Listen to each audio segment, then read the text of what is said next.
जब हम स्कूल की क्लास हमने स्टार्ट की थी ना तालीम बालगात की एडल्ट एज की लड़कियां हमारे पास है, तो छोटी मोटी सी डिस्कशंस हम रखा करते थे कि उनके राइट्स के हवाले से, पसंद की शादी के हवाले से।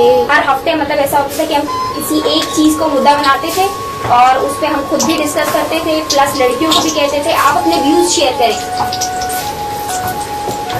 मसला क्या है, उसका हल क्या है, हमें क्या करना चाहिए उसके ऊपर। इस तरह के हमने काफी डिस्कशंस किए हैं ना, स्पेशली मैरिज लाइफ, शादीशुदा जिंदगी कैसी होनी चाहिए, लड़की के हुकूक क्या होने चाहिए, एजुकेशन पे उसे अपने घर में अपने भाई से किस तरह बात करनी चाहिए, अपने बाप से किस तरह का रवैया रखना चाहिए, अपनी माँ से, प्लस जो लोग बात करते हैं उनको कैसे फेस करना चाहिए।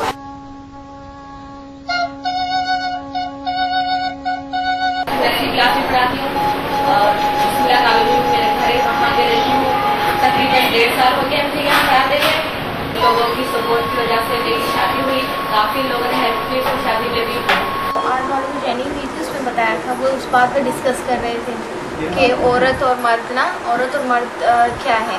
तो उसमें बता रहे थे कि देखो मर्द का इतना वो होता है कि जो है ना निकाहनामे में उसके जितने हुकूक होते हैं वो लिखे जाते हैं, लेकिन औरत के जो जितने भी हुकूक होते हैं वो कॉलम में फिल क्यों नहीं किए जाते। औरत का जितना उसके ऊपर क्रॉस लगता है।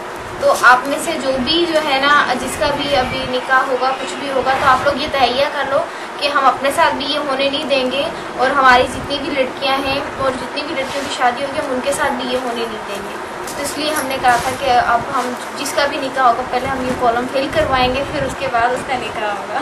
उन लोगों ने जैसा बोला था लाजमी उसमें सब कुछ मना था, भाई को मना था ये सब कॉलम नहीं है, फिल करो, मेरा हक जो है वो तो मुझे दो। भाई वालों ने काफी वो किया था, मैंने तो फिर मैं भी नहीं करी, लाजमी है, मेरे ऊपर ही सब था। अगर मैं सिग्नेचर करती तो होता, मैं तो मैं नहीं करूँ जब तक मेरे पूरे हाथों ये फील नहीं करोगे। उसके बाद फिर दूसरी भी की दोस्त थी, ये थी, इन लोगों ने क्या फिर वो कालम फील किया। तब हम जो 2 दहाइयों से 2 हिस्सों से जो काम कर रहे हैं उस काम ने इस इलाके में यहाँ के लोगों पे बहुत असर डाला। अगर आप इस कमरे पर नजर डालें तो इस कमरे में बहुत सारे लोग मौजूद हैं जो उस काम से ही निकले। मेरी अपनी स्कूल की तरबियत जो थी वो तो मुझे दी गई, ठीक, लेकिन मुझे जितनी तरबियत इस हिस्ट्री स्कूल ने दी शायद किसी ने भी नहीं दी। फिर अपने लिए भी रास्ते तलाश करना, लोगों के लिए भी रास्ते तलाश करना। एक चीज़ मैंने देखा कि तब्दीली का शौक, जज्बा, पैसे तो जेब में थे या ना थे, लेकिन हम चाहते थे कि हमारी कौम में तब्दीली आए, छोटी छोटी तब्दीली आए। घरों को साफ कर देना, वो नहीं मानते थे फिर भी कचरा फेंकते थे, उनके साथ जाके तसल्ली से बैठ के बात कर देना, भाई ऐसा ना करो। स्कूल से निकलती हूँ तो मेरे दोस्त गली में सब खेल रहे होते, तो अजीब सी उलझन होती थी अंदर कि खेल के टाइम पे हम साथ होते हैं, स्कूल में क्यों साथ नहीं जाते हैं, इसी मोहल्ले में हम सब रहते हैं। जब हम वहाँ से आए तो क्लास 2 से मैंने ज्वाइन किया था, मेरी छोटी सिस्टर क्लास KG2 की स्टूडेंट थी। उस वक्त से ये क्वेश्चन मेरे दिमाग में था। पहले तो इसलिए होता था कि शायद ये हमारे घर की तरफ से पनिशमेंट है हमारे लिए कि बाकी सब आज़ादी से खेलते हैं और हम पढ़ने जाते हैं। 1000 की कमेटी मिली, मेरा ने बोला अम्मी दे दो, मैं रख दूं अपना पास। दूसरे 3000 के बॉन्ड थे वो भी रख दिया अपना पास। फिर दूसरे दिन देखो इसने भाई बस वाले को बुलाया, बच्चों को सबको जमा कर दिया और कपड़े यहाँ से बच्चों के ले लिए और देगे यहाँ से पकवाया, पेप्सी के क्रेट आ गए। मैंने बोला ये अच्छी बात है, मेरे पैसे तो रखे बैग में तो पता नहीं था पैसे मेरे जा रहे हैं। अच्छा, उस वक्त मतलब अम्मी को मैंने नहीं बताया था कि सारे अरेंजमेंट के बाद ना अम्मी दिल में ये पूछती कि मेरे पैसे बैंक में रखे हुए, सारे अरेंजमेंट हो गए ना। मैंने कहा आपकी कमेटी हो गई है तबाह और हम जा रहे हैं पिकनिक पे। सुबह 6 बजे हम बच्चों को लेके सब लोग यहाँ से निकले और नाश्ता था, फ्रूट, पेप्सी, दोपहर का खाना, सब कुछ था, ईच एंड एवरीथिंग, पूरा जबरदस्त पिकनिक थी, किसी चीज की कमी नहीं रखी थी उन लोगों ने। हाँ ये भी चले थे, भाभियाँ भी गई थी, सुल्ताना भाभी, शकीला भाभी, ये लोग सब बच्चे सारे सब गए थे।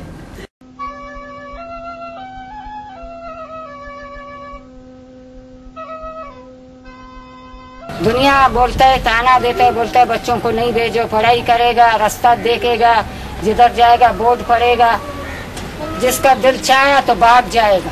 तालीम हासिल करना अच्छी होती है मगर मर्दों के लिए हमारे बलूचिस्तान के लोग जो है ना औरतों को कम पाते हैं। वजह यही है बलूची, आप किसी से भी पूछ लें कि बलूची में बहुत मयार करते हैं, ऐब करते हैं कि लड़की नहीं जाना चाहिए। कल्चर इंसानों के लिए होता है, अगर इंसानों को आप कैद करोगे उस कल्चर के नाम पर, वो कल्चर कर नहीं सकते। ये अगर आज का देखा जाए, मेरे घर की मिसाल है, मुराद के घर की मिसाल है, इन घरों की मिसाल है, आज हमने अपनी खवातीन को, अपनी बहनों को आज़ादी दी है भी आप पढ़ें, आप जॉब करना चाहते हैं आप जॉब करें। यहाँ तक के राइट तो ये भी है ना कि आप जिससे शादी करना चाहें कर सकते हैं, जिसको आप पसंद करती हैं आप करें उसके साथ शादी, यहाँ तक राइट है और होना चाहिए।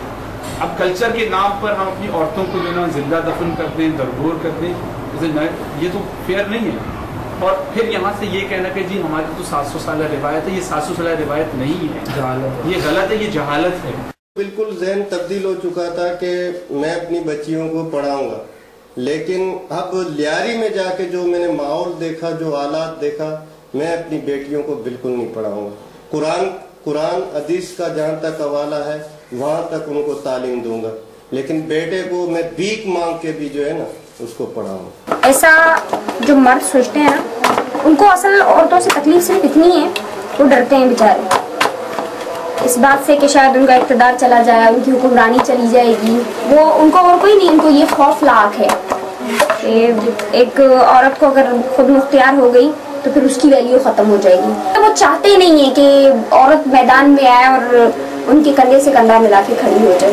वो जितना भी वो बोलें, लेकिन ये कि वो अंदर जो उनका एक जेलसपन होता है वो कभी औरत के हवाले से ख़त्म नहीं होता, क्योंकि उनके जहनों में ना एक चीज़ बिठा दी गई है कि औरत नाक़िसुल अक़ल है और औरत मर्द के मुकाबले में कम है। जैसे हमारे दीन ने भी किया हुआ है कि जहाँ पे एक मर्द की गवाही है तो वहाँ पे 2 औरतों की गवाही कबूल होती है, मतलब वहाँ पे भी औरत को दबाया हुआ है। पता नहीं रियली मैंने अपने बारे में सच्ची मजी नहीं सोचा, ये हकीकत है। मतलब ये अपने मुतालिक कुछ भी वो नहीं करती ना, अगर कोई चीज़ होती है, कोई काम होता है तो हमेशा खुद को पीछे रखती हैं, लेकिन मैं उनको पीछे रहने नहीं देती। ये हमेशा मुझे आगे करती है और मैं इनको अपने साथ रखती हूँ। तो लाइफ के भी मतलब जो भी होंगे आगे चल के, तो उसमें ही मुझे पता ही ऐसे ही करेंगी, अपने मुतालिक कभी नहीं सोचेंगी, लेकिन मैं हूँ ना इसके बारे में सोचने के लिए। तो 9th के लिए मैं साइंस करना चाह रही थी, क्योंकि अम्मी मुझे डॉक्टर बनाना चाहती थी। तो साइंस चूँकि यहाँ था नहीं, फिर अंजाम कॉलोनी बल्दिया टाउन की तरफ है स्कूल, तो वहाँ मैं पढ़ना चाह रही थी। तो जब अब्बू को पता चला था कि ये लोग पीछे ये किसी की पकड़ी, तो उसने अम्मी को काफ़ी मारा था और हंगामा खड़ा कर दिया था घर में। तो मैंने जिद मचाई हुई थी, 2 दिन तक खाना नहीं खाया। फिर उसके साथ जब अब्बू के साथ बैठ के बातचीत हुई तो अब्बू ने कहा कि मैं इसलिए तुम लोगों को नहीं पढ़ाना चाह रहा हूँ कि कल को अगर तुम लोग पढ़ गए तो मेरे ख़ानदान में कोई पढ़ा लिखा लड़का नहीं है।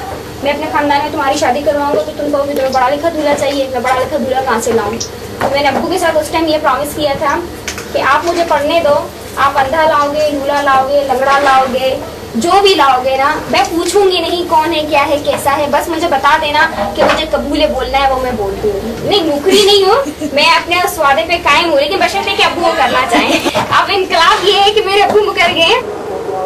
बस शक्ल और सूरत से कोई लेना देना नहीं है, मेरे कामों से उसको तकलीफ ना हो ऐसा बनना चाहिए, अंडरस्टैंडिंग हो उसके साथ। और प्लस ये कि मुझे ऐसा बंदा नहीं चाहिए जो, मैंने इतनी मेहनत इस सेंटर पे इसलिए नहीं की है कि मैं शादी करके वो जी कह दे कि तुम घर की हो जाओ या मेरी हो जाओ, बस मेरी सुनो मेरी रहो, इसलिए थोड़ी इतनी मेहनत की है मैंने कि मैं शादी करके इसको छोड़ के चली जाऊँ। स्कूल में एक ऐसे लेवल पर पहुँचाना चाहती हूँ कि हम एक ऐसे मकाम पर पहुँचें कि लाइक जिस तरह हमने यहाँ पे इसको स्टार्ट किया है, हम ऐसे और बहुत सारे स्कूल दूसरे ग्रुपों में स्टार्ट कराएं जहाँ ऐसे स्कूलों की ज़रूरत है, और यहाँ के जो बच्चे हैं वो किसी मकाम पर पहुँचे और उस मकाम पर बैठकर बड़े फ़ख्र के साथ वो ये कहें कि हमने मुआज बोर्ड के एप्लीकेशन स्कूल से पढ़ा है। ऐसे भी मैडम लोग रहे हैं ना कि हम गली से गुजरते थे, पीछे से हमें आवाज़ें कसते थे, कहते थे इस मोहल्ले का बेड़ा तो ही लोगों ने उठा के रखा हुआ है। सिर्फ उसमें बस दिल में एक ही दुआ उठती कि अल्लाह पाक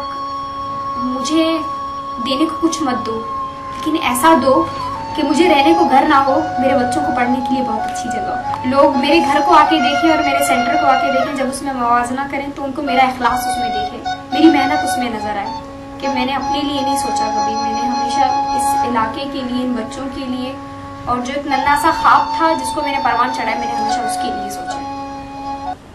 गिशबमा गट्टो सरशमा बुतो मनमा बागे बुस्तरे द्रचको जानी बले मनमा बागे बुस्तरे द्रचको अरे अब्बो के सरमनी हिस्से में ग्वाता न छंडेता ओ मनमा हिंजीरा पतंता के